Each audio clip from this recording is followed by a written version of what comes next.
ମୁଁ ଗ୍ୟାରେଣ୍ଟି ଦେଇକି କହିପାରିବି ଆପଣ ଥରେ ଯଦି ଗୁଲାब ଜାମୁନ କେକ୍ କୁ ବନେଇ ନେଲେ ନା ଆପଣଙ୍କୁ ଗୁଲାବ ଜାମୁନ ବନେଇବାକୁ ଆଉ ଇଚ୍ଛା ହିଁ ହବନି। ଏତେ ସଫ୍ଟ ପୁରା ଜୁସି ପାଟିରେ ଦେଲା ମାତ୍ରକେ ପୁରା ମିଳେଇ ଯିବ। ଆପଣଙ୍କୁ ଖାଇକି ଲାଗିବନି ଯେ ଆପଣ କେକ୍ ଖାଉଛନ୍ତି। ପୁରା ଗୁଲାବ ଜାମୁନ ମିଠା ଭଳି ୟାର ସ୍ୱାଦ। କିନ୍ତୁ ଗୁଲାବ ଜାମୁନ ବନେଇବା ପାଇଁ ଯେତେ କଷ୍ଟ ୟାକୁ ବନେଇବା ବିଲକୁଲ ବି କଷ୍ଟ ନୁହେଁ। ବହୁତ ସହଜ, ଯିଏ ଚାହିଁବ ସିଏ ବନେଇ ପାରିବ ଆଉ ଗୁଲାବ ଜାମୁନର ମଜା ନେଇପାରିବ। ଆଉ ଏମିତିରେ ବି ଆଗକୁ ବହୁତ ସାରା ପର୍ବପର୍ବାଣୀ ଆସୁଛି, ରାକ୍ଷୀ ପୂର୍ଣ୍ଣିମା ଆସୁଛି। ନିହାତି ବନାନ୍ତୁ, ଦେଖିବେ ସମସ୍ତଙ୍କୁ ବହୁତ ପସନ୍ଦ ଆସିବ। ତେବେ ଚାଲନ୍ତୁ ବନେଇ ନେବା। ଆଜି ଆମେ ଏ କେକ୍ଟିକୁ କଡ଼େଇରେ ବନେଇବା। ଆପଣ ଚାହିଁଲେ ଓଭେନରେ ମଧ୍ୟ ବନେଇ ପାରିବେ। କଡ଼େଇ ପୁରା ମୋଟା କଡ଼େଇ ଦେଖିକି ହିଁ ନେବେ। ତାପରେ ଏଭଳି ଲୁଣ ଦେଇଦେବା। ଲୁଣଟା ବହୁତ ଥର ବ୍ୟବହାର ହେଲାଣି, ତେଣୁ ୟା କଲରଟା ଏମିତି ଦେଖାଯାଉଛି। ଲୁଣଟାକୁ ଏଭଳି ଚାରିପାଖ ସ୍ପ୍ରେଡ୍ କରିନେବା। ତାପରେ ଗୋଟେ ଷ୍ଟାଣ୍ଡ ନେବା। এইଭଳି ଷ୍ଟାଣ୍ଡ ଯଦି ଆପଣଙ୍କ ପାଖେ ନଥିବ, ଘରେ ଥିବା ଯେକୌଣସି ଏମିତିଆ ଉଚ୍ଚାର ଗିନାକୁ ଆପଣ ଓଲଟେଇକି ରଖିପାରିବେ, ଏମିତି କେକ୍ଟା ଯେମିତି ଡାଇରେକ୍ଟ ହିଟ୍ରେ ନ ଆସେ। ଆଉ ଏବେ ଏକୁ ଉପରୁ କଭର କରିନେବା। ଆଉ ଲୋ ଟୁ ମିଡ଼ିୟମ୍ ଫ୍ଲେମ୍ରେ 10 ମିନିଟ୍ ପାଇଁକିନା ପ୍ରି ହିଟ୍ କରିବା ପାଇଁକିନା ଛାଡ଼ିଦେବା। କେକ୍ଟି ବନେଇବା ଆଗରୁ କଡ଼େଇଟିକୁ ପ୍ରି ହିଟ୍ କରିବା ନିହାତି ଦରକାର, ତାହେଲେ ଯାଇ କେକ୍ଟି ବହୁତ ବଢ଼ିଆ ବନିବ। ଆଉ ସେଇ ଭିତରେ ଚାଲନ୍ତୁ ବାକିତକ ସବୁ ଜିନିଷ ରେଡ଼ି କରିନେବା। ଏଇଠି କେକ୍ ବେକ୍ କରିବା ପାଇଁ ମୁଁ ଗୋଟେ କେକ୍ ଟିନ୍ ନେଇଛି।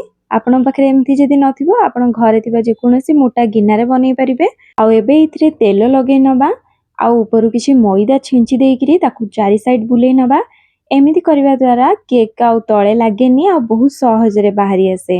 ଆଉ ଯଦି ଆପଣଙ୍କ ପାଖରେ ବଟର ପେପର ଥିବ ନା, ତାହେଲେ ଏମିତି କରିବା ଦରକାର ନାହିଁ, ସିଧା ବଟର ପେପର ଲଗେଇଦେବେ ହେଇଯିବ। ମଇଦା ଭଲକି ଚାରି ସାଇଡ୍ରୁ ଲାଗି ସାରିଲା ପରେ ତାକୁ ଝାଡ଼ିକି ଭଲକି ଏକ୍ସଟ୍ରା ମଇଦା ଗୁଡ଼ାକ ବାହାର କରିନେବେ। ଆଉ କେକ୍ ବେକ୍ କରିବା ପାଇଁ ଏଇଟା ଏବେ ରେଡ଼ି ହେଇଗଲା। ଏବେ ଏକୁ ସାଇଡ୍ରେ ରଖିବା। ଆଉ ଚାଲନ୍ତୁ ବନେଇ ନେବା କେକ୍ ପାଇଁ ବ୍ୟାଟର। ତ ଏଇଠି ମୁଁ ନେଇଯାଉଛି 1/4 କପ୍ ମେଜରମେଣ୍ଟ କପ୍ରେ ମାପିକି ପୁରା ଫ୍ରେଶ୍ ଦହି। ବିଲକୁଲ ବି ଖଟା ଦହି ନେବେନି। ଆଉ ଯଦି ଏଇଭଳି ମେଜରମେଣ୍ଟ କପ୍ ଆପଣଙ୍କ ପାଖରେ ନାହିଁ, ତାହେଲେ ଘରେ ଥିବା ଚାମଚରେ 4 ବଡ଼ ଚାମଚ ଆପଣ ନେଇଯିବେ ଦହି। ଏବେ ସେଇ ସେମ୍ ମେଜରମେଣ୍ଟ କପ୍ରେ ମାପିକି 1/4 କପ୍ ନେଇଯାଇଛି ଚିନି। ଚାମଚ ବ୍ୟବହାର କରୁଥିଲେ 4 ବଡ଼ ଚାମଚ ଆପଣ ଏଇଠି ଚିନି ନେଇଯିବେ। ଏବେ ଏଥିରେ 2 ଟେବଲ ସ୍ପୁନ୍ ବା 2 ବଡ଼ ଚାମଚ ଦେଇଦେଉଛି ଗୁଆ ଘିଅ। ଘିଅ ଯଦି ବସି ଯାଇଥିବ ନା, ତାକୁ ଟିକେ ମେଲ୍ଟ କରିନେବେ। ଆଉ ଗରମ ଗରମ ଘିଅ ବିଲକୁଲ ବି ପକେଇବେନି। ନର୍ମାଲ ହେଲା ପରେ ତାପରେ ଯାଇକି ତାକୁ ପକେଇବେ। ଏବେ ସବୁକୁ ଭଲ ଭାବରେ ଫେଣ୍ଟିକି ସ୍ମୁଥ୍ କରିନେବା। ଆଉ ଏଇଠି ଆପଣଙ୍କୁ ଗୋଟେ ଇମ୍ପୋର୍ଟାଣ୍ଟ କଥା କହିବି, ଏ କେକ୍ଟିକୁ ବନେଇବା ପାଇଁ ନା ସବୁ ଜିନିଷକୁ ଆପଣ ମାପିକି ନିଅନ୍ତୁ। ଏମିତି ମେଜରମେଣ୍ଟ କପ୍ ଯଦି ନାହିଁ, ତାହେଲେ ବି ଟେନସନ୍ ନାହିଁ। ଘରେ ଥିବା ଚା ପିଇବା କପ୍ କିମ୍ବା ଚାମଚ ସବୁଥିରେ ଆପଣ ମାପିକି ନେଇପାରିବେ। କିନ୍ତୁ ମନରୁ ପକେଇବେନି, ନହେଲେ ତ କେକ୍ ପରଫେକ୍ଟ ହବନି। ଆଉ ଏଠି ଆପଣମାନଙ୍କୁ ଆଉ ଗୋଟେ ଅନୁରୋଧ ମଧ୍ୟ କରିବି, ଭିଡ଼ିଓଟି ଭଲ ଲାଗିଲେ ଲାଇକ୍, ସେୟାର, କମେଣ୍ଟ ଆଉ ଚ୍ୟାନେଲକୁ ସବସ୍କ୍ରାଇବ୍ କରିବାକୁ ବିଲକୁଲ ବି ଭୁଲିବେନି। ଆଉ ଏଇଠି ଦେଖନ୍ତୁ ଭଲକି ଫେଣ୍ଟି ନେଇଛି। ତାପରେ ଏଇଠି ଗୋଟେ ଜାଲି ରଖି ନେଇଛି। ଏବେ ଏଥିରେ ଦେଇଦେବା ହାଫ୍ କପ୍ ବା ଗ୍ରାମ ହିସାବରେ କହିଲେ 50 ଗ୍ରାମର କ୍ଷୀର ଗୁଣ୍ଡ ବା ମିଲ୍କ ପାଉଡର। ଏଇଠି ମୁଁ ଅମୁଲର ବ୍ୟବହାର କରିଛି। ଆପଣ ବି ଅମୁଲର ବ୍ୟବହାର କରିବାକୁ ଚେଷ୍ଟା କରନ୍ତୁ, କାହିଁକି ନା ଅମୁଲର ମିଲ୍କ ପାଉଡରଟା ବହୁତ ଗାଢ଼ ଥାଏ, ଆଉ ଯାହାଦ୍ୱାରା କି ମିଠା ଆଇଟମ୍ ଗୁଡ଼ାକ ଏଥିରେ ବନେଇଲେ ବହୁତ ଟେଷ୍ଟି ଲାଗେ। ଏବେ ଏଥିରେ ଦେଇଦେବା ସେଇ ସେମ୍ କପ୍ରେ ମାପିକି ହାଫ୍ କପ୍ ମଇଦା। ଗ୍ରାମ ହିସାବରେ କହିଲେ ଏଇଟା ମଧ୍ୟ 50 ଗ୍ରାମର ଅଛି। ଆଉ ଏବେ ଏଥିରେ ଦେଇଦେବା ବେକିଂ ପାଉଡର, ଯୋଉଟାକି କେକ୍ ବନେଇବା ପାଇଁ ନିହାତି ଦରକାର। ସେଇଥିରୁ ଆମେ ଏଇଠି ଦେଇଦେବା ହାଫ୍ ଟି ସ୍ପୁନ୍ ବା ଅଧ ଚାମଚ। ଘରେ ଥିବା ଯେଉଁ ଛୋଟ ଚାମଚରେ ଅଧ ଚାମଚ ଦେଇଦେବେ ହେଇଯିବ। ଆଉ ଏଇଠି ଏବେ ଦେଇଦେବା ବେକିଂ ସୋଢ଼ା ବା ଖାଇବା ସୋଢ଼ା। ଏଇଠି ଆମେ 1/4 ଟି ସ୍ପୁନ୍ ଯେଉଁ ଚାମଚ ଆସେ ମେଜରମେଣ୍ଟର, ତାର ଅଧା ଚାମଚ ମୁଁ ଏଇଠି ନେଇଛି। ଆପଣ ଘରେ ବ୍ୟବହାର କରୁଥିଲେ 2 ଚିମୁଟାଏ ବା 2 ପିଞ୍ଚ ଏଇଠି ଆପଣ ଖାଇବା ସୋଢ଼ା ଦେବେ। ଜମାରୁ ବି ବେକିଂ ସୋଢ଼ା କି ବେକିଂ ପାଉଡର ବିଲକୁଲ ବି ଅଧିକ ଦେବେନି, ନହେଲେ ତ କେକ୍ ଖରାପ ହେଇଯିବ। ଏବେ ଏଥିରେ ଦେଇଦେବା 1/4 ଟି ସ୍ପୁନ୍ ଗୁଜୁରାତି ଗୁଣ୍ଡ, ଭଲ ବାସ୍ନା ଆଉ ଫ୍ଲେଭର ପାଇଁକିନା। ଏବେ ସବୁକୁ ଭଲ ଭାବରେ ଜାଲିରେ ଛାଣି ନେବା। ଏମିତି ଯଦି ଛାଣିକି ଦେବେ ନା, ବିଣ୍ଡା ରହିବନି ଆଉ ଭଲ ଭାବରେ ସ୍ମୁଥ୍ ବ୍ୟାଟରଟି ଆମର ତିଆରି ହେବ। ଏବେ ଏଥିରେ 1/4 କପ୍ ନେଇଯିବା କ୍ଷୀର। କ୍ଷୀର ପୁରା ରୁମ୍ ଟେମ୍ପରେଚର ନେବେ, ବିଲକୁଲ ବି ଥଣ୍ଡା କିମ୍ବା ଗରମ କ୍ଷୀର ଏଠି ନେବେନି। ଆଉ କ୍ଷୀର ଏଠି ସବୁ ଲାଗିବନି, ଯେତିକ ଆବଶ୍ୟକ ହେବ ଆମେ ପକେଇକି ଗୋଳେଇବା। ଆଉ ଏମିତି ବି ହେଇପାରେ ମୋତେ ଅଧିକ କ୍ଷୀର ଲାଗିଲା, ଆପଣଙ୍କୁ କମ୍ ମଧ୍ୟ ଲାଗିବ। ଏବେ ପ୍ରଥମେ ସବୁକୁ ଏମିତି ଗୋଳେଇ ନେବା। ଯେହେତୁ ଦହି ପଡ଼ିଛି, ମିକ୍ସ ହେଇଗଲା ପରେ ଜଣା ପଡ଼ିଯିବ ଯେ କେତେ କ୍ଷୀର ପକେଇବା। ଏବେ ଏଇଠି ଅଳ୍ପ ଟିକେ କ୍ଷୀର ଦେଇକିନା ପ୍ରଥମେ ଗୋଳେଇ ନେବା। ଅଳ୍ପ ଅଳ୍ପ କ୍ଷୀର ଦେଇକି ଗୋଳେଇବେ ଆଉ ହାଲକା ହାତରେ ଗୋଳେଇବେ, ବହୁତ ଜୋରରେ ଗୋଳେଇ ଦେବେନି ନହେଲେ ତ କେକ୍ ଭଲ କି ଫୁଲିବନି। ଏଇଭଳି ହାଲକା ହାତରେ ଗୋଳେଇକିନା ପୁରା ସ୍ମୁଥ, ପୁରା ବିଲକୁଲ ବି ଯେମିତି ବିଣ୍ଡା ନଥିବ ସେଇଭଳି ବ୍ୟାଟରଟି ତିଆରି କରିବେ। ବେଶୀ ଗାଢ଼ କରିବେନି କି ବେଶୀ ପାଣିଆ କରିବେନି।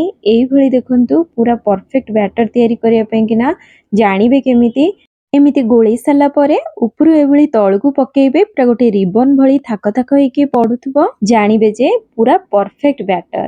ଆଉ ଏକୁ ବନେଇବା ପାଇଁ ଦେଖନ୍ତୁ ମୋର ଅଧ କପ୍ ଏଠି କ୍ଷୀର ଲାଗିଲା, ମାନେ 1/4 କପ୍ର ଅଧା ଲାଗିଲା ଏଠି କ୍ଷୀର। ଆହୁରି ଏଇଠି ଅଛି, ଆପଣଙ୍କୁ ଅଧିକ କମ୍ ବି ଲାଗିପାରେ। ତାପରେ ଏଇ ବ୍ୟାଟରଟି ତିଆରି କରିସାରିଲା ପରେ ସାଙ୍ଗେ ସାଙ୍ଗେ ଆମେ ତାକୁ କେକ୍ ଟିନ୍ରେ ଦେବା। ତେଣୁ କେକ୍ ଟିନ୍କୁ ଆଗରୁ ଆପଣ ରେଡ଼ି କରିକି ରଖିନେଇଥିବେ। ଆଉ ଏଇଭଳି ହାଲକା ହାତରେ ତାକୁ ଟ୍ୟାପ୍ ଟ୍ୟାପ୍ କରିନେବେ, ଯାହାଦ୍ୱାରା କି ତାର ଯେଉଁ ଏୟାର ଗୁଡ଼ାକ ବାହାରିଯିବ। ଆଉ ଏପଟେ କଢ଼େଇ ମଧ୍ୟ ବଢ଼ିଆ ଭାବରେ ପ୍ରିହିଟ୍ ହେଇଯାଇଛି। ଏଥିରେ କେକ୍ ଟିନ୍କୁ ଦେଇଦେବା, ତାପରେ କଭର କରିଦେବା। ଏମିତି କଭର ଦେବେ ଯେଉଁଥିରେ କି ଗ୍ୟାସ୍ ବାହାରିକି ଯାଇପାରୁନଥିବ, ପୁରା ଟାଇଟ୍ ହେଇକି ରହୁଥିବ। କଭର କରିକିନା ଗ୍ୟାସ୍ର ଫ୍ଲେମ୍କୁ ପୁରା ଲୋ କରିଦେବେ। ଆଉ ଲୋ ଫ୍ଲେମ୍ରେ 40ରୁ 45 ମିନିଟ୍ ପର୍ଯ୍ୟନ୍ତ କେକ୍କୁ ବେକ୍ କରିବା ପାଇଁ ଛାଡ଼ିଦେବେ। ଆଉ ବିଲକୁଲ ବି ମଝିରେ ମଝିରେ ଖୋଲିକି ଦେଖିବେନି କି ହେଲାଣି କି ନାହିଁ। 40 ମିନିଟ୍ ପର୍ଯ୍ୟନ୍ତ ଛାଡ଼ିଦେବେ, କେକ୍ ବେକ୍ ହେଇଯିବ। ଆଉ ତା ଭିତରେ ଚାଲନ୍ତୁ ଚିନି ସିରା ବନେଇ ନେବା।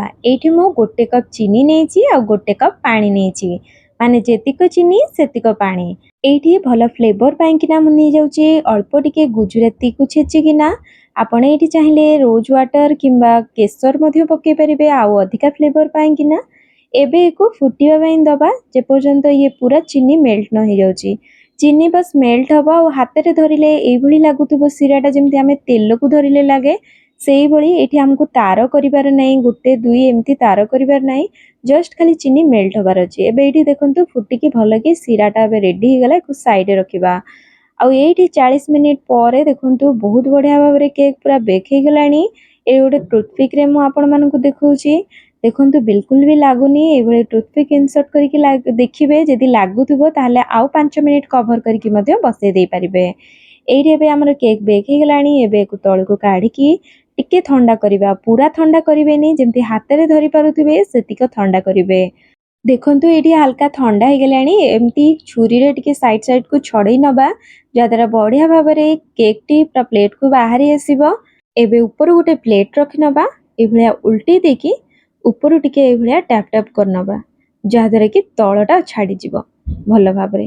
ଆଉ ଏଇଠି ଆମର ଏବେ କେକ୍ ପୁରା କେତେ ସୁନ୍ଦର ଦେଖନ୍ତୁ ବାହାରି ଆସିଲା। ଆଉ ଏବେ ଏଇଠି ଆମେ ଗୋଟେ ଟୁଥପିକ୍ ନେବା ଆଉ କେକ୍କୁ ଏଇଭଳିଆ କଣା କରିନେବା, ଯାହାଦ୍ୱାରା କି ସିରା ଆମେ ଯେଉଁ ଦେବା ଭଲ ଭାବରେ ସୁପ୍ କରିପାରିବ। ଏଇଠି ସିରାକୁ ନା ନଖ ଉଷୁମ ରଖିବେ, ପୁରା ଥଣ୍ଡା କରିବେନି। ଆଉ କେକ୍ ବି ଉଷୁମ ଥିବ, ଉଷୁମ କେକ୍କୁ ଉଷୁମ ସିରା ଭଲ ଭାବରେ ଟାଣିବ ଆଉ ଭଲ କି ସୁପ୍ ହେବ। ତେଣୁ ଉପରୁ ଏଇଭଳିଆ ଚାମଚରେ ସିରା ପକେଇବେ, ଯେପର୍ଯ୍ୟନ୍ତ ପୁରା କେକ୍ ପୁରା ସିରାକୁ ଯେମିତି ଟାଣି ନ ନେଇଛି। ଭଲ କି ସିରା ପକେଇବେ, ଯେମିତି ଭଲ ଭାବରେ ମିଠା ଯେମିତି ପୁରା ସିରାକୁ ଟାଣି ଦିଏ, ସେଇଭଳି ପୁରା ଭଲ କି ସଫିସିଏଣ୍ଟ ସିରା ଦେବେ, ଯେମିତି କେକ୍ଟି ପୁରା ସିରାକୁ ଟାଣି ନେବ। ଆଉ ଭଲ କି ସିରାରେ ସୋକ୍ ହେଲେ ବଢ଼ିଆ ଟେଷ୍ଟ ଆସିବ। ସିରାକୁ ଦେଇ ସାରିଲା ପରେ ତାକୁ 10 ମିନିଟ୍ ପର୍ଯ୍ୟନ୍ତ ଛାଡ଼ିଦେବେ, ଭଲ କି ସେଟ୍ ହେଇଯିବ। ତାପରେ କେକ୍ଟି ଭଲ ଦେଖାଯିବା ପାଇଁ ମୁଁ ଏଠି କିଛି ପିସ୍ତାକୁ ଏଇଭଳିଆ ଛୋଟ ଛୋଟ କରି କାଟିକିନା ସଜେଇ ନେଉଛି। ଆପଣଙ୍କୁ ଯେଉଁ ଡ୍ରାଇ ଫ୍ରୁଟ୍ସ ପସନ୍ଦ ଆପଣ ସଜେଇ ପାରିବେ, ନହେଲେ ତ ସେଇଭଳି ମଧ୍ୟ କେକ୍ଟିକୁ ଖାଇପାରିବେ। ଆଉ ଏ କେକ୍ଟିକୁ ଉଷୁମ ଉଷୁମ ଖାଇଲେ ହିଁ ବହୁତ ଟେଷ୍ଟି ଲାଗିଥାଏ। ଏକୁ ଫ୍ରିଜରେ ରଖିବା ଦରକାର ନାହିଁ, ଆପଣ ବାହାରେ ରଖିକି ଏକୁ ଖାଆନ୍ତୁ, ବହୁତ ଭଲ ଲାଗିବ। ଆଶା କରୁଛି ଏ ରେସିପିଟି ଆପଣମାନଙ୍କୁ ପସନ୍ଦ ଆସିଥିବ। ଯଦି ଭଲ ଲାଗିଲା ତ ନିହାତି ବନାନ୍ତୁ, ଆଉ କେମିତି ହେଲା ମୋତେ କମେଣ୍ଟ ମାଧ୍ୟମରେ ନିଶ୍ଚିନ୍ତ କହିବେ। ତାହେଲେ ରହିଲି, ପୁଣି ଆସିବି ଏକ ନୂଆ ରେସିପି ସହିତ। ସମସ୍ତେ ଭଲରେ ରୁହନ୍ତୁ, ଖୁସିରେ ରୁହନ୍ତୁ। ଧନ୍ୟବାଦ। ଜୟ ଶ୍ରୀ ଜଗନ୍ନାଥ।